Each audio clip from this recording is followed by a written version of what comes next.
Hey, what's up, y'all? It's me, LSP, and it's time to update the Connor story, right? If you haven't watched the Connors this week, stop this video. Stop it, because there's a spoiler. When we talk about it, we get in depth, okay, y'all? So let's do this. Let's talk about my favorite family, which I have to tell y'all one thing. There's a new favorite family on the horizon for me. They go by the last name of Greenleaf, but that's a whole different story. We'll talk about it at another time, y'all. All right, y'all, so let's get right at this. This week's episode was called A Kiss is Just a Kiss, okay? We had 3 stories. The A story, Mark kisses a boy. B story, Darlene and her beaux.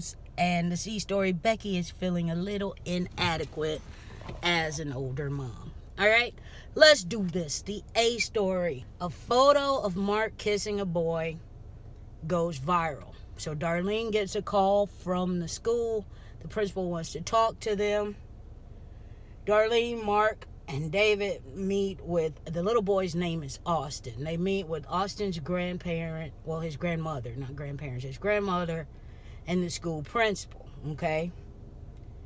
Well, when they get there and start talking, the principal tells them they're going to be suspended for 3 days because there's just no PDA.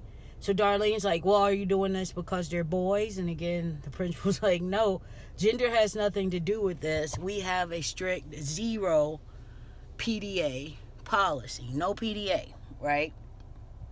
So what the surprise part of this story is Austin's reaction. Austin basically says that he's not gay and Mark kissed him. And the reason he's doing this is because he knows that his grandmother is very upset by this situation. And it just leads you to remember every person is themselves. You know, you can't make someone be who you think they should be. But I'm not going to get into that, all right? So Austin's trying to please his grandmother. They go home. And Mark is in his room, and he's taking off his fingernail polish. And Darlene and David come to talk to him about it, right? Talk to them about the situation. And they're like, are you changing your color? And he's like, no, I'm taking this stuff off. And he's basically lets Darlene know that he's angry with her. Because she has basically told him, always be yourself and everything will be fine. And now all of a sudden he has his first boyfriend, and you know, when you have to face the world, you don't know what to do other than to try to conform. So Darlene tells him, you know, he's okay and that love can be brutal, but, you know, you just have to roll with the punches. So it ends with Darlene, David, and Mark hugging on his bed and stuff like that. So I enjoyed that storyline. Like I told y'all last week, I was missing little Mark. So little Mark came out and was bam! Hitting it. He took over. He took the A story this week. So next up, we got to see what's going on with Mary. All right. So the next storyline, Darlene, David, and Ben. Darlene and her beaux, right? So David has spent the night at the house, and then Ben comes over. Like, what? Darlene's playing with fire, and it's getting really close, and you can tell that this story is going to blow up soon, right? So when Ben comes over, Darlene tries to rush him off, and then, you know, she's trying to hide all of this from Dan because Jackie knows, and Jackie's making this whole thing uncomfortable, y'all. Let me just tell you. And it made me think, but I'm getting ahead of myself. So David basically kind of backbones up after what I've been saying about David not having a backbone. David kind of mans up, and he tells Darlene, look, I'm ready to tell the kids. I'm ready to tell the kids about us. Why can't we? Darlene comes up with this thing about they need to go to counseling, and Jackie is like, you know, it's only going to take 1 or 2 sessions before the counselor figures out you're living a lie.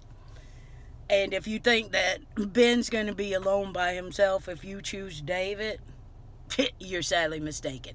That right there opened the door for me that I'd never seen, which almost made me switch to Team David and Darlene. Because Team Ben and Jackie, I like that. So at the end of the episode, they kind of alluded to a Team Ben and Jackie thing. So I'm interested to see where we go with this storyline. But yeah, I could be Team Darlene and Ben and but yeah, I could be Team Darlene and David if there's going to be Team Ben and Jackie. They just look so cute in the end. What did you think? All right, y'all. And then the third story was, of course, Becky and her geriatric pregnancy. The baby was born in preemie last week. Baby Beverly Rose. We're just going to call her Baby Bev right now. And Becky's having a hard time with her lactation, and so she feels like she's not bonding with the baby because she can't breastfeed her. And then she gets a whole bottle and then she drops it. It's just like, poor Becky. She can't catch a break. So who comes to talk to her and make her feel good? Papa Dan. Dan's always been a great television father.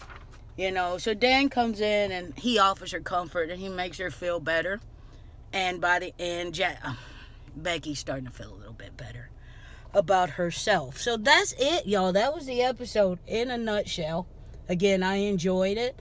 But like I said, there's a new family on the horizon for me. The Greenleafs. Might have to start talking about them. Maybe with my sister Tomasa. She's not in here. I don't know who I'm pointing at.